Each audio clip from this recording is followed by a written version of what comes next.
Why you should get reading this book, The Power of Doing Less. Ferguson O'Connell, the author of the book, explains why.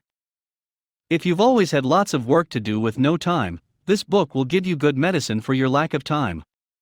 If you come to the office in the early morning and start work and go home from work at 10 o'clock at night, while returning, worried that there will still be a lot of work, after reading this book you will come to the office on time and start going home on time.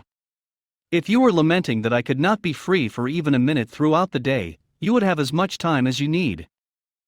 Those who spend 12 to 13 hours at work will always have an intention in mind. They will act thinking that all the time in the world belongs to me.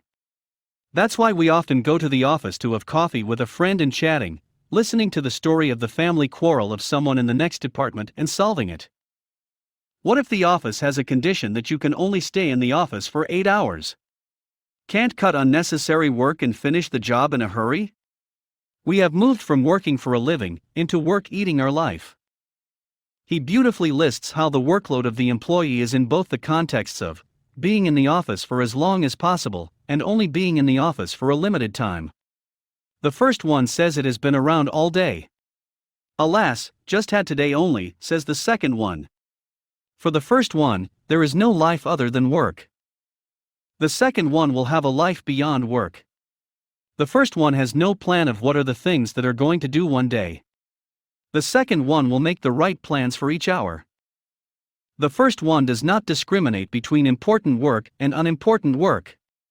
The second one holds a list of which has to finish first and which has to finish next. The first one will continue to waste time. The second will waste very little time. The first one's health will be in poor condition, the second one will be fit. Whatever the first one does will have the effect of pulling the road roller. The second one seems to make it easier to do no matter how difficult things are. The first one will be much stressed. The second one will ask what depression is. The author slammed time management training in books, searched in the Amazon website for time management and found 104,000 items, including books, CDs, videos, etc. He raises the question of whether people are not proficient in time management despite having so many books, courses, videos. Time management courses and books are the main thing that helps a man who runs with a plan within himself to adjust his activity. But most of us have no intention to do better performance. Then how can a thing called time management help us?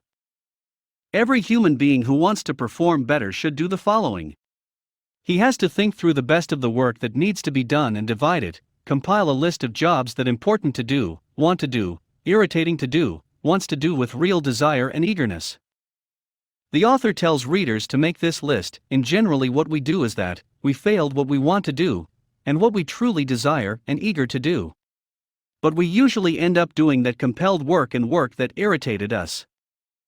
The author will tell you the need to prioritize and sort out the work to be done, and list the work you need to do. If I could do anything one on this list today, think about what I would prioritize on and choose one from that list. Now comes the one thing you most important to do in your hand. If you choose the rest of the things with such a strict condition, you can do less work with completion. The prioritized work is on what comes first in your hand, so when you choose what is important over and over again it becomes easier to understand what the unnecessary things are. The author says lots of strategies like this, and that if you follow all these strategies, you can get maximum benefits even if you do less work. We all get stuck in the workload. We can get used to living our lives easier by reading this book which tells us many techniques to find important tasks,